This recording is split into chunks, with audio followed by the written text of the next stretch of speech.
It all began with a quiet phone call one Tuesday night. His voice was soft, uncertain. "Auntie, can I stay with you for a few days?"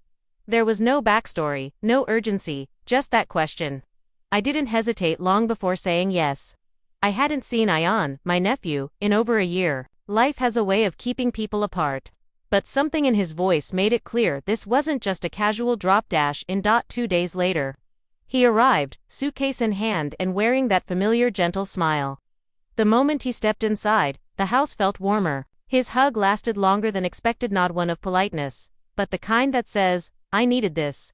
I didn't press him for details.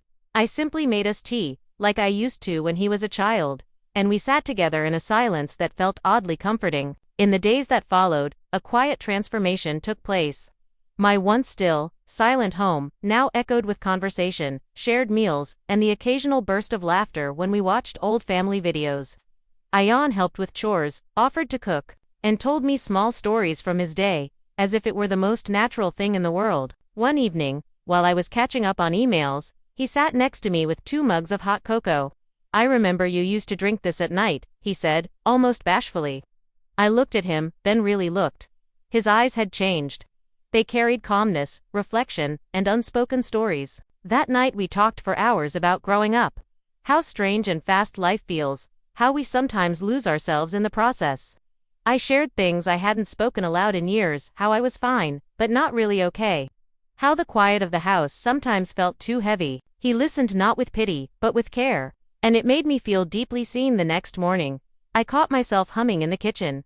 It surprised me, I hadn't done that in years. When he walked in sleepy-eyed, he smiled and said, "You seem happy today." And I was, not because anything dramatic had happened, but because his presence brought a kind of connection I hadn't felt in a long time. We began to find comfort in our quiet evenings. When the world slowed down and we could just be, we sat with mugs in hand, talking like old friends. He opened up about his worries, the pressure to meet expectations, the noise of the world. And I responded in kind, sharing stories I'd kept buried. There was no judgment between us, only a quiet understanding that grew stronger each night. I noticed how he noticed me. The way his voice softened when he spoke to me. The gentle concern when he saw I was tired. The way he laughed with his whole face, not just his mouth. One night, when he handed me a plate of food, our hands brushed briefly. It was just a moment, but something passed between us. Something subtle and unexpected.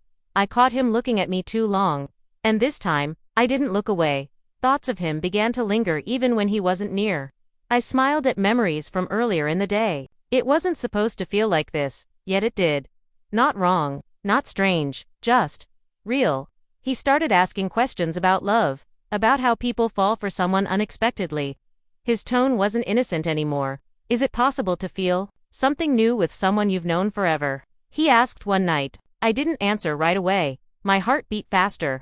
Was he thinking the same thing I was? We never rushed to define anything, but the emotions between us were growing. It wasn't about age or roles. It was about connection, deep, emotional, real. I began to wait for him to enter the room, and every time he did, everything felt lighter. He brought joy into moments I hadn't realized were empty. One morning, he brought me breakfast in bed, simple toast and eggs, nothing fancy, but the way he looked at me, it said more than words could. That small gesture felt like something deeper. Later, as we sat outside, he turned to me and said, "I don't know what this is, but I've never felt this peaceful with anyone before." I felt the same. The calm, the closeness, the quiet energy between us, it stirred emotions I hadn't felt in years. He began noticing the smallest things, my favorite scent, how I liked my tea, the songs I hummed. It wasn't just thoughtfulness, it was intentional care. That's when I realized, this was more than comfort. It was something deeper, growing silently between us. One night, standing in the hallway, he hesitated. I asked, "What is it?" He took a breath. "You've changed something in me. Being near you feels like home in a way I didn't know I needed." The air shifted. I didn't speak right away. I didn't have to. I felt it too. That pull, that emotional gravity, it was undeniable. We grew quieter after that, not distant, just more aware. His touch lingered. His gaze softened. And when he held my hand one night without saying a word, it said everything. I didn't feel alone anymore. I felt chosen. Love doesn't always arrive with grand gestures. Sometimes it's born in quiet moments, in shared silences, in the way two people find peace in one another.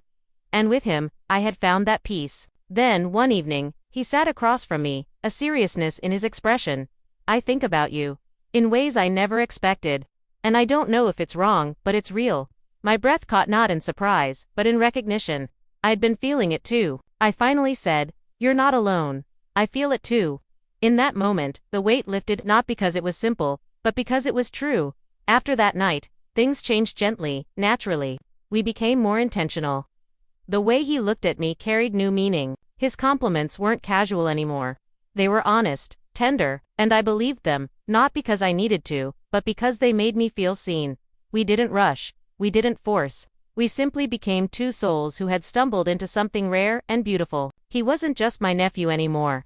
He had become my closest companion, the one who filled my quiet world with life. We weren't bound by expectations. What we shared didn't need labels. It needed only truth. And so, what started as a simple visit turned into something life-changing, not because it followed any rulebook, but because it was real. With him, I rediscovered what it meant to feel, to be present, to be known, and to be quietly, unexpectedly loved.